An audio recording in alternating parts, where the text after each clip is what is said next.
dan selamat siang.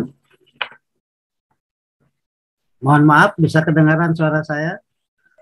Bisa, Prof. Ya. Bisa, Prof. Bapak Ketua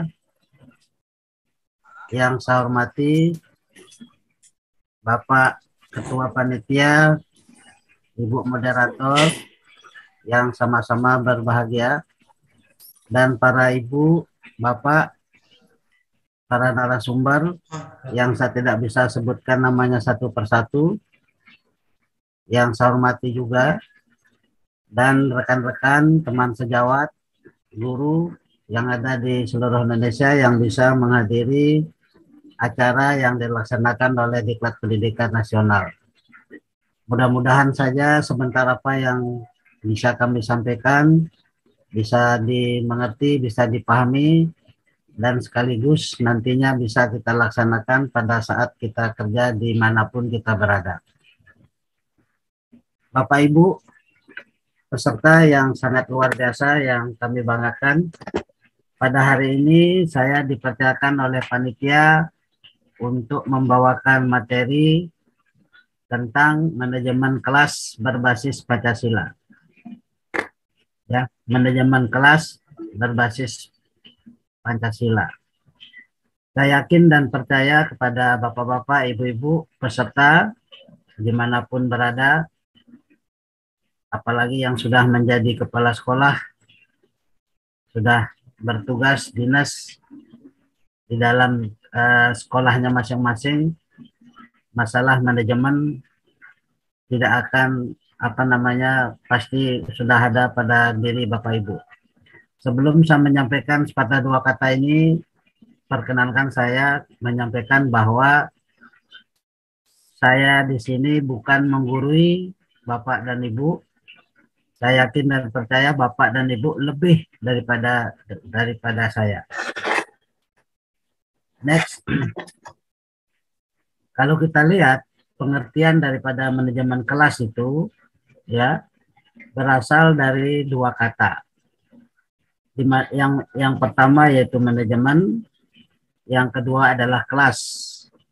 Ya. Di mana manajemen ini berasal dari kata dalam bahasa Inggrisnya manajemen, yang berarti mengelola, menjalankan, dan membina. Dalam hal ini manajemen berarti proses penggunaan sumber daya secara efektif demi mencapai tujuan yang diinginkan. Nah, Bapak Ibu, kepala sekolah ini mengelola guru-guru, menjalankan tanggung jawabnya, amanah yang diberikan, dan membina juga kepada guru dan seperti termasuk juga siswa pelajar yang ada di sekolahnya masing-masing. Nah, dengan ini bagaimana caranya dalam mengelola ini ya sudah ada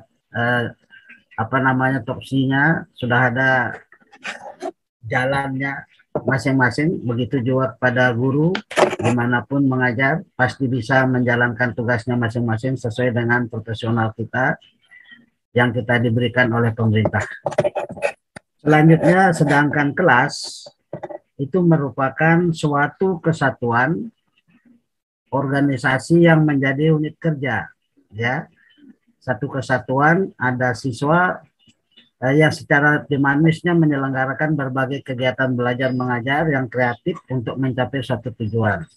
Nah, di dalam kelas ini ada siswa dan ada guru. Dan biasanya ada juga sarana prasarana yang kita lengkapi di dalam ruangan kelas.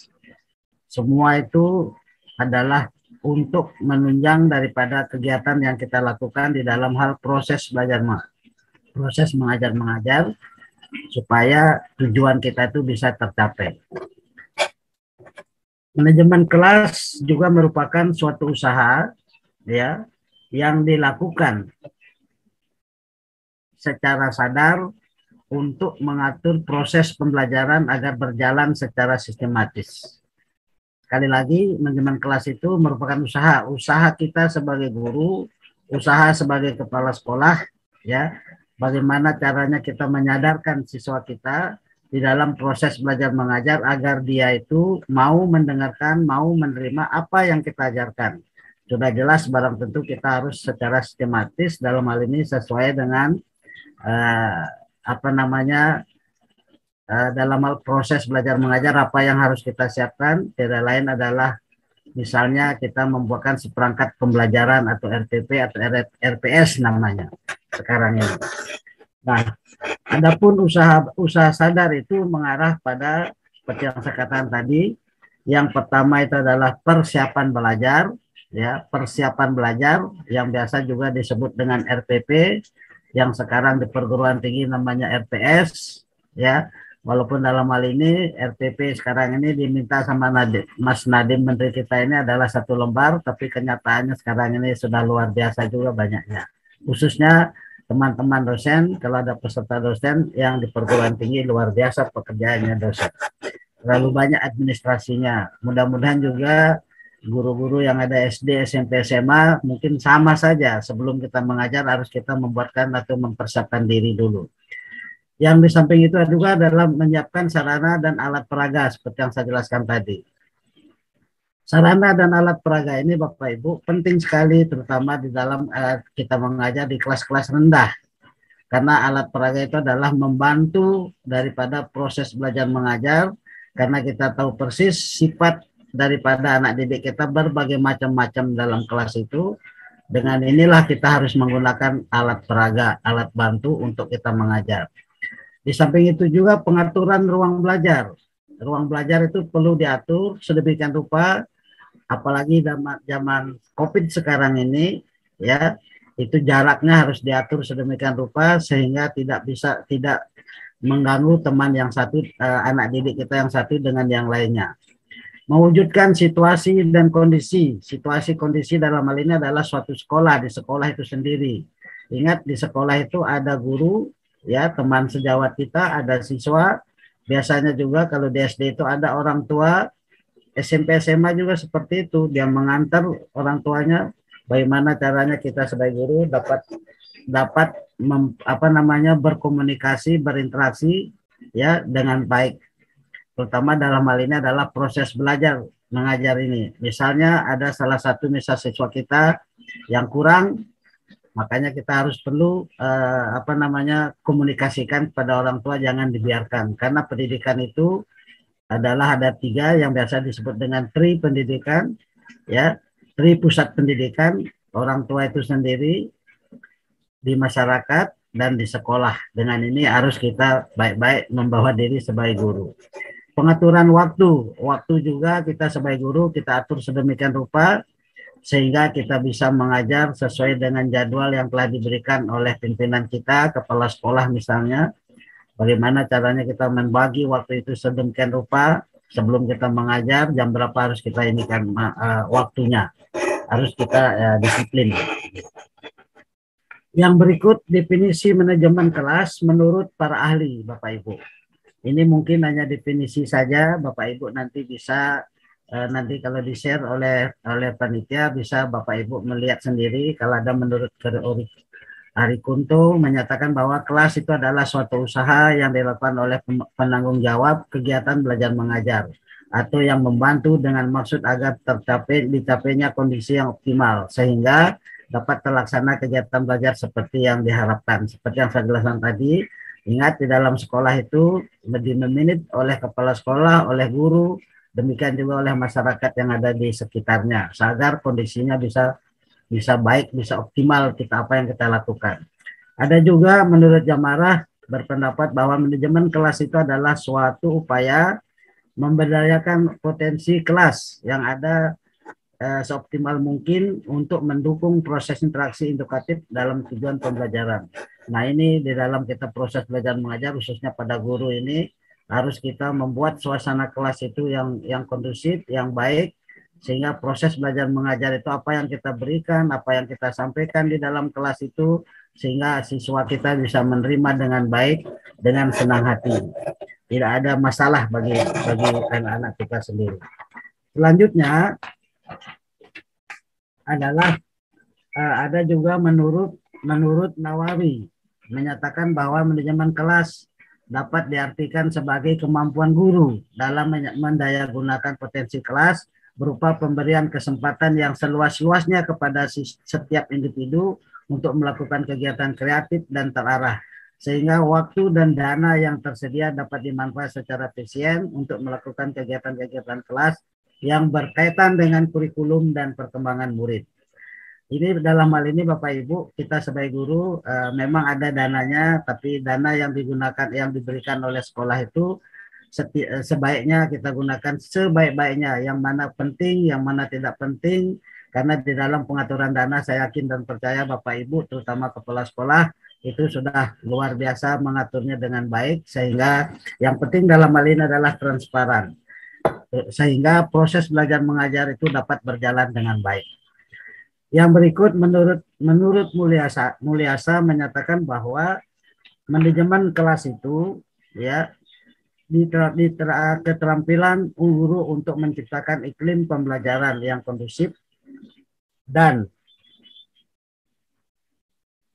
mempertahankan motivasi siswa untuk selalu ikut terlibat di dalam berperan serta dalam proses pembelajaran di sekolah.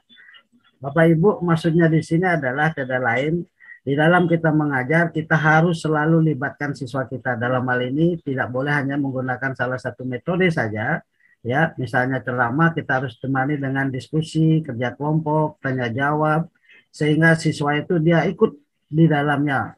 Di samping itu juga, di samping kita menggunakan berbagai macam metode, kita juga menggunakan menggunakan misalnya model pembelajaran. Di samping model pembelajaran, pendekatan pembelajaran itu penting sekali juga. Nah, yang berikut, manajemen kelas itu, Bapak Ibu, manajemen kelas itu merupakan upaya mengelola siswa di dalam kelas yang dilakukan menciptakan dan mempertahankan suasana kondisi seperti yang saya jelaskan tadi. Lanjut. Prinsip-prinsip daripada manajemen kelas itu harus hangat dan antusias. Maksudnya di dalam kita mengajar, kita harus bersifat yang riang, bersifat yang antusias, artinya serius. Jangan kesalahan atau kekeliruan yang terjadi di rumah kita bawa ke sekolah misalnya. Itu harus Bapak Ibu hindari hal semacam itu. Hangat dalam hal ini artinya kita dengan siswa kita menyatu, ya, tidak ada gap, tidak ada pembatas lah.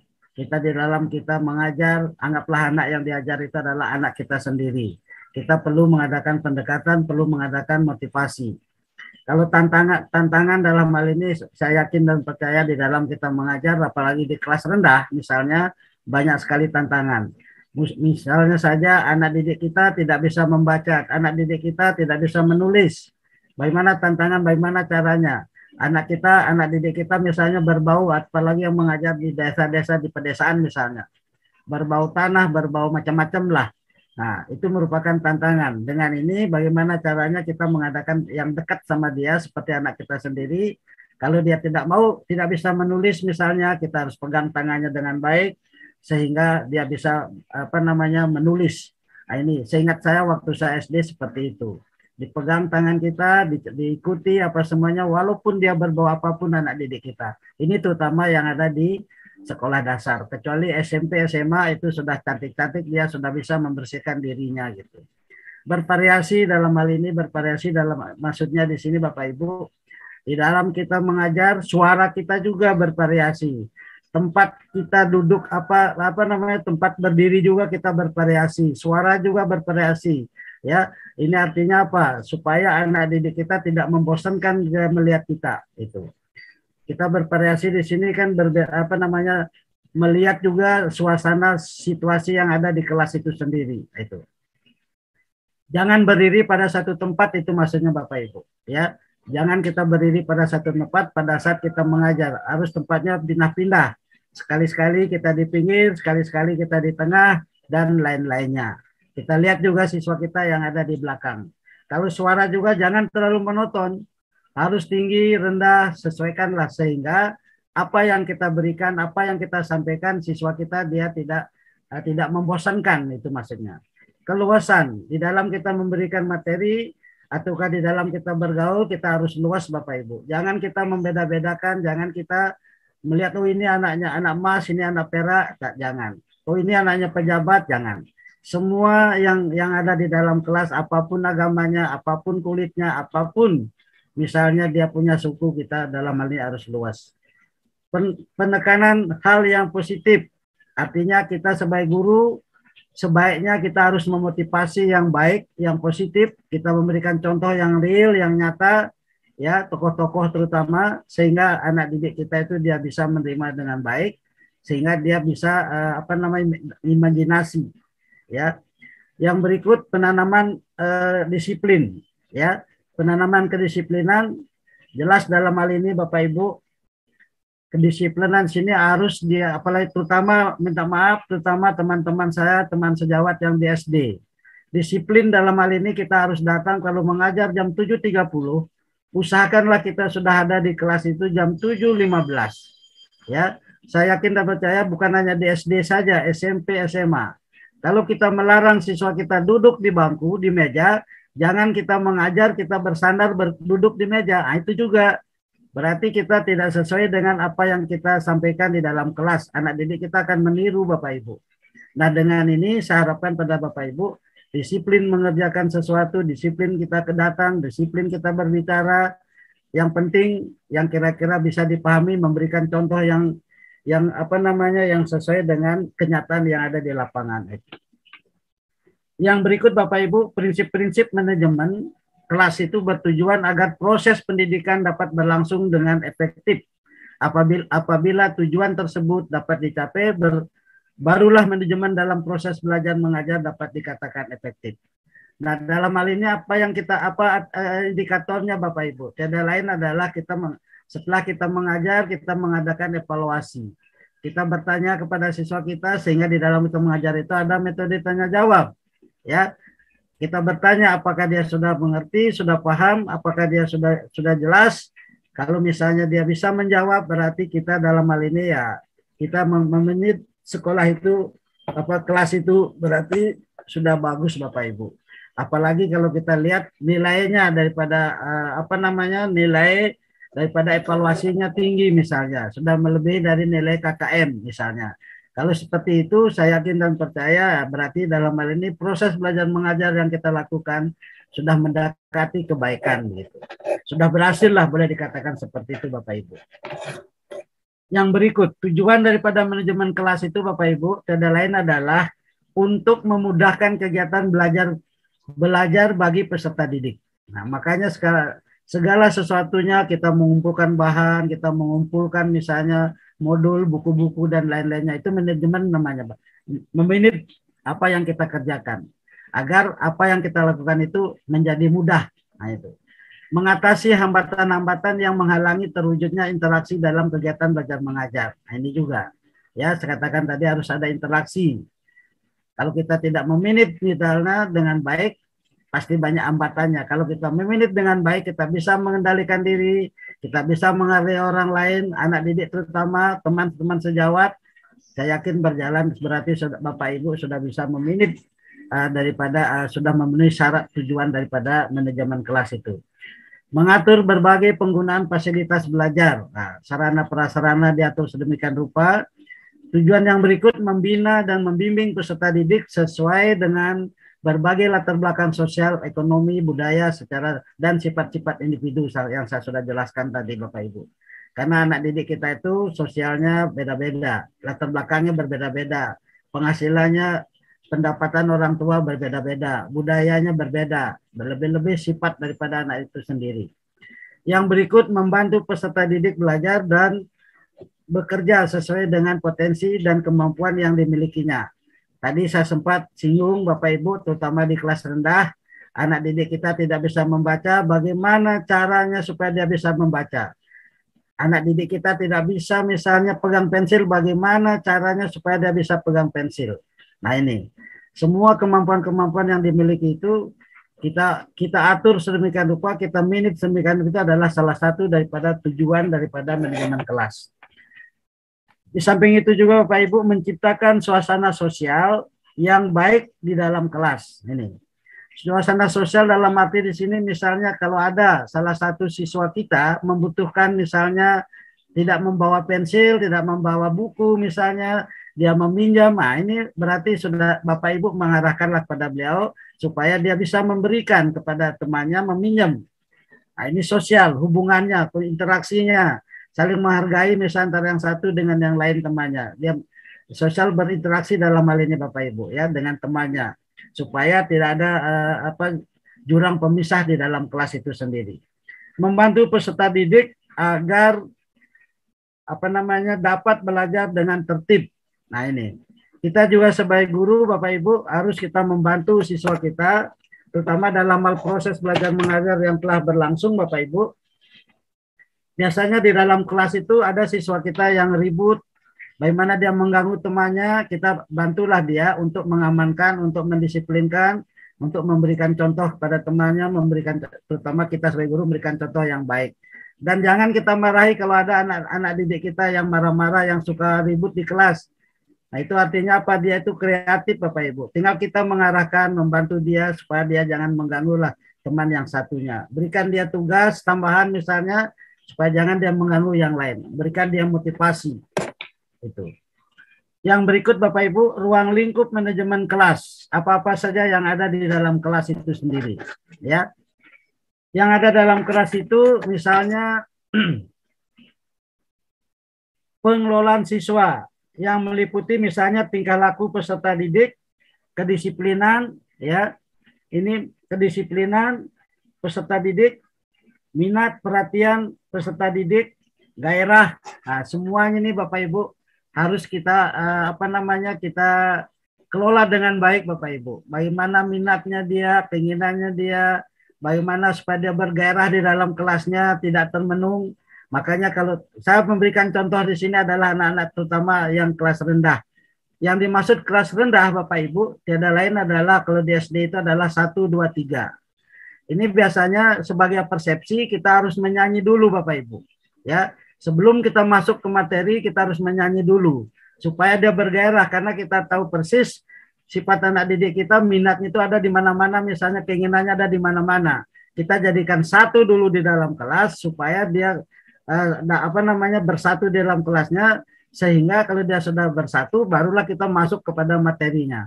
Dengan catatan Bapak Ibu, lagu-lagu yang kita berikan itu adalah yang ada kaitannya dengan materi yang kita ajarkan. Nah ini ya, sehingga dia nyambung jadinya gitu. Itu sebagai persepsi lalu sebagai guru misalnya. Yang berikut misalnya pengelolaan fasilitas misalnya pengelolaan fasilitas yang ada di sini adalah ruang belajar. Bagaimana caranya kita menggunakan agar ruang belajar itu nyaman, indah, barang-barang di dalam kelas hendaknya mudah ditata dengan ini. Biasanya Bapak Ibu, ya biasanya kalau kita mengelola ruangan kelas ini kita harus diatur sedemikian rupa. Saya masih ingat waktu di SD Bapak Ibu, setiap kelas itu, setiap ruangan belajar itu harus ada gambar-gambar yang digantung di dinding. Mengapa? Karena gambar-gambar itu adalah membantu di dalam proses belajar mengajar. Itu disesuaikan dengan kelasnya Bapak Ibu. Ya, disesuaikan dengan kelas. Kelas rendah ini gambar-gambarnya. Sehingga kita bisa juga sekaligus untuk merupakan media pembelajaran atau alat bantu atau alat peraga di dalam kita mengajar. Yang barang-barang yang tidak layak ya kita harus singkirkan. Nah ini itu pengelolaan ruang belajar. Pengaturan tempat duduk seperti yang saya katakan tadi, apalagi zaman Covid sekarang ini walaupun sudah agak berkurang Bapak Ibu, harus kita atur sedemikian rupa jaraknya terutama, jangan dia berdekatan itu. Sehingga dia tidak mudah menular. Nah itu. Penyakit itu tidak mudah menular itu maksudnya Bapak Ibu. Yang terakhir adalah ventilasi dan pengaturan cahaya. Ventilasi ini penting Bapak Ibu. Ini biasanya sebelum membangun kepala sudah desain sedemikian rupa. Kita dalam hal ini hanya mengatur, perlu dibuka pada saat proses belajar mengajar, ya, sehingga udaranya bisa bertukar, masuk dan keluar lah itu. Sehingga anak didik kita menjadi nyaman pada dalam hal proses belajar mengajar itu.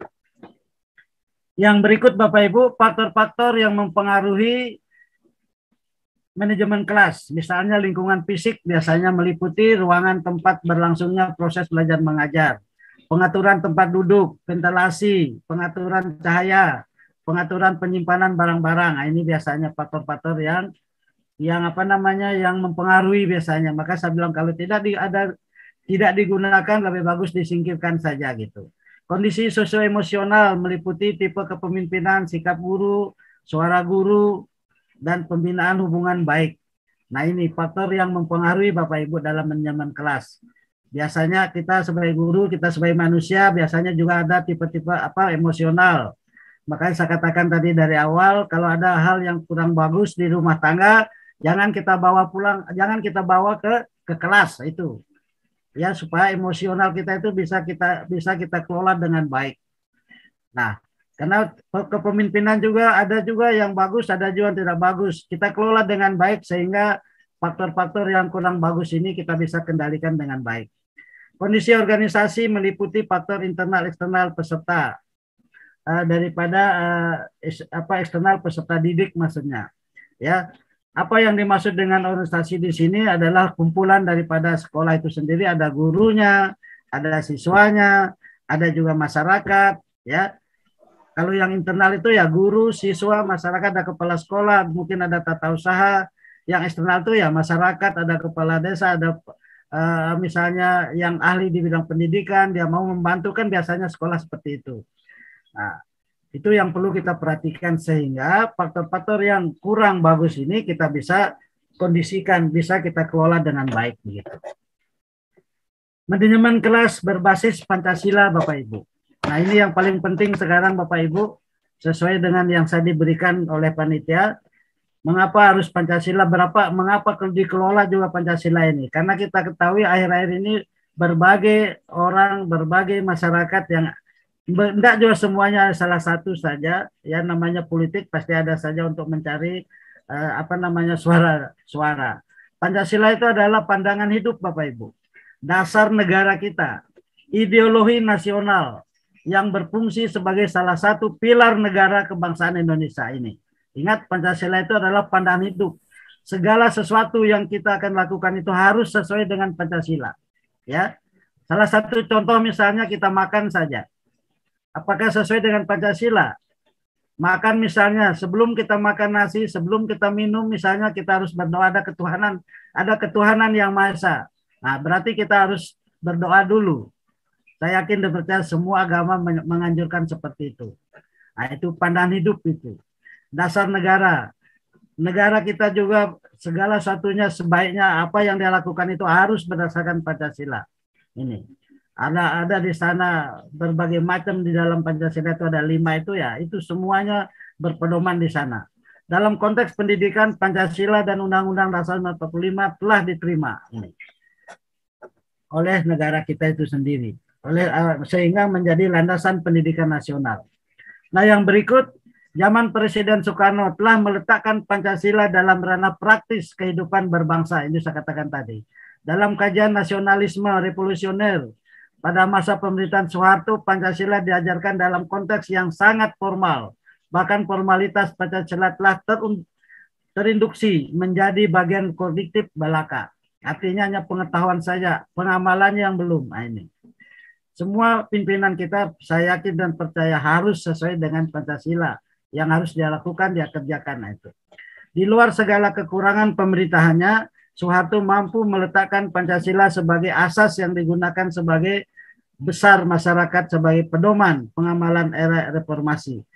Kajian Pancasila itu dilakukan lebih mendalam. Berbagai elemen masyarakat mulai kritis mempertanyakan esensi Pancasila dalam ranah kehidupan. Nah, ini. Memang Bapak Ibu ada beberapa elemen masyarakat kita yang menanyakan esensi daripada Pancasila, apakah cocok, apakah tidak cocok zaman sekarang ini. Karena sekarang ini adalah zaman modern misalnya. Tapi bagi saya sebagai pendidik, sama dengan Bapak Ibu sebagai pendidik, saya yakin dan percaya menurut saya ini Pancasila ini sangat-sangat berguna bagi kita, kehidupan kita. Baik anak didik kita, baik itu orang tua, baik masyarakat dimanapun dia berada. Itu kalau menurut saya. Ya, dengan ini marilah kita junjung tinggi, marilah kita terapkan dengan baik Pancasila itu dimanapun kita berada, di masyarakat, di partai misalnya, kalau saran saya di pada saat kita mengajar, pada saat di organisasi dimanapun. Makanya itu segala sesuatunya itu harus berdasarkan Pancasila ini. Yang berikut, masyarakat mulai mencari ya format yang lebih pasti tentang kajian Pancasila agar berguna dalam keseharian secara praktis dan dapat dimengerti sehingga Pancasila tidak lagi menjadi suatu yang tidak tersentuh dalam ranah praktis. Nah ini, memang dalam hal ini sangat, karena saking majunya, saking banyaknya jumlah penduduk sekarang Indonesia ini, pasti saya yakin idenya juga banyak-banyak yang ada di kepalanya. Ada mengatakan tidak cocok, ada mengatakan cocok, tetapi kelebihan mencocok mengatakan masyarakat kita ini. Makanya kalau misalnya ini ya kita harus mencari format yang lebih bagus untuk mengamalkan daripada Pancasila itu sendiri. Pancasila itu diharapkan mampu menjadi dasar kehidupan bernegara secara nyata. Cara yang paling efektif untuk masyarakat dinilai Pancasila tertentu dalam ranah pendidikan. Nah ini Bapak Ibu. Makanya kita sebagai pendidik, baik yang guru SD, SMP, SMA, mulai taman kanak-kanak Bapak Ibu, ya kita harus memberikan contoh, memberikan teladan kepada anak didik kita sesuai dengan Pancasila itu sendiri. Ingat Pancasila itu ada 5, ya. Apakah sudah kita lakukan itu, kita sudah laksanakan itu? Kalau belum kita laksanakan itu, mari kita laksanakan demi kebaikan kita. Terutama dalam hal ini adalah dalam rumah tangga kita harus lakukan dulu. Sendi-sendi pendidikan harus mampu menurunkan Pancasila, ya, menjadi atau menurunkan Pancasila menjadi pedoman, ya, pedoman praktis relasi sosial melalui pendidikan Pancasila dapat dikonstruksi menjadi bahan yang menarik untuk dipelajari para pendidik dan siswa. Nah ini Bapak Ibu, bukan hanya guru saja yang belajar, anak didik kita juga harus kita arahkan dengan baik. Bagaimana caranya supaya menarik, supaya dia bisa menerima dengan baik. Nah itu terletak di tangan kita sebagai pendidik Bapak Ibu. Ya, ini kita kuncinya sekarang ini. Samping itu juga ya seperti yang saya katakan tadi ya, orang tua juga, masyarakat juga, tidak bisa hanya guru saja. Ya saya biasanya tidak sependapat bahwa yang disalahkan itu kalau ada sesuatu yang kurang di pendidikan itu yang disalahkan guru. Saya tidak setuju itu. Karena pendidikan pusat pendidikan itu ya ada masyarakat, ada orang tua, dan ada sekolah itu sendiri gitu. Yang berikut, manajemen kelas berbasis Pancasila. Ternyata Pancasila juga harus diminit Bapak Ibu. Ya, bagaimana caranya kita manajemen kelas berbasis Pancasila itu? Yang pertama, keragaman nilai-nilai dalam Pancasila merupakan modal dasar manajemen kelas. Nah ini, nilai-nilai yang ada dalam Pancasila itu adalah merupakan modal dasar kita sebagai guru Bapak Ibu. Yang pertama adalah nilai ketuhanan yang Maha Esa misalnya. Dalam sila pertama misalnya ada nilai toleransi. Selama ini hanya menjadi wacana dan sulit untuk dilaksanakan dikarenakan berhenti pada tataran wacana kognitif, hanya pengetahuan saja maksudnya. Sekolah seharusnya mulai mampu mencoba untuk menguraikan sila pertama menjadi bahan-bahan nilai dalam pengelolaan kelas. Misalnya penekanan hal yang positif, toleransi, menghargai, atau penghargaan terhadap kepercayaan lain melalui kegiatan-kegiatan permainan yang menarik. Nah ini Bapak Ibu, toleransi memang sekarang ini masih di apa namanya, toleransi sini masih dibicarakan, masih sebagai bahan apa namanya, bahan diskusi masyarakat kita sekarang.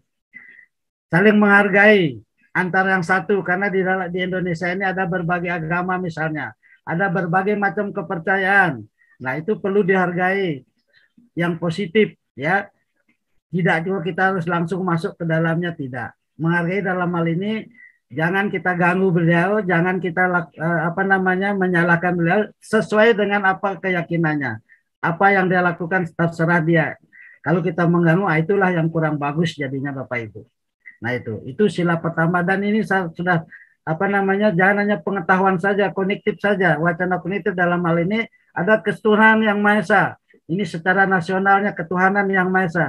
Penerapannya sesuai dengan keyakinan kita masing-masing. Dalam misalnya salah satu contoh yang saya sudah berikan tadi, kita mulai makan saja, mulai kerja saja kita berdoa dulu. Mudah-mudahan apa yang kita sampaikan peserta ini bisa menerima dengan baik. Saya mau mengajar, mudah-mudahan siswa saya bisa menerima dengan baik. Saya mau makan, mudah-mudahan yang saya makan ini bisa memberikan kesehatan pada diri saya. Nah, itu berarti kita sudah menjalankan ketuhanan yang Maha Esa. Kita menghargai juga dia agamanya, keyakinannya. Agama apapun dia, nah itu. Jangan kita misalnya kita beragama ini kita besar-besarkan agama kita saja, yang lainnya kita akreditasi apa namanya kita kecilkan. Nah, itu tidak boleh Bapak Ibu. Ini permohonan saya kepada Bapak Ibu sebagai pendidik. Mari kita jalankan nilai-nilai ketuhanan yang baik di dalam rumah tangga, di sekolah, di dalam organisasi dan lain-lainnya itu. Yang berikut Bapak Ibu, yang kedua. Yang kedua, nilai kemanusiaan yang adil dan beradab ya menjadi bagian penting dalam pengelolaan kelas. Ingat, nilai kemanusiaan yang adil dan beradab ya menjadi bagian penting di dalam pengelolaan kelas. Memberadabkan sesama manusia menjadi modal utama dalam relasi sosial.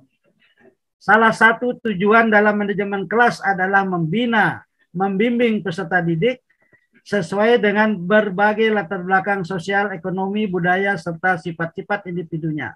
Melalui kegiatan praktis, misalnya kerapian, kebersihan diri, ketekunan, merupakan proses belajar. Nah ini Bapak Ibu, yang harus kita lakukan di dalam kelas, terutama dalam hal kemanusiaan yang adil dan beradab. Kita sebagai guru harus adil. Ingat, agama apapun dia, suku apapun dia, kulit warna apapun dia, dari manapun dia, kita adil dalam hal ini, khususnya dalam hal memberikan nilai.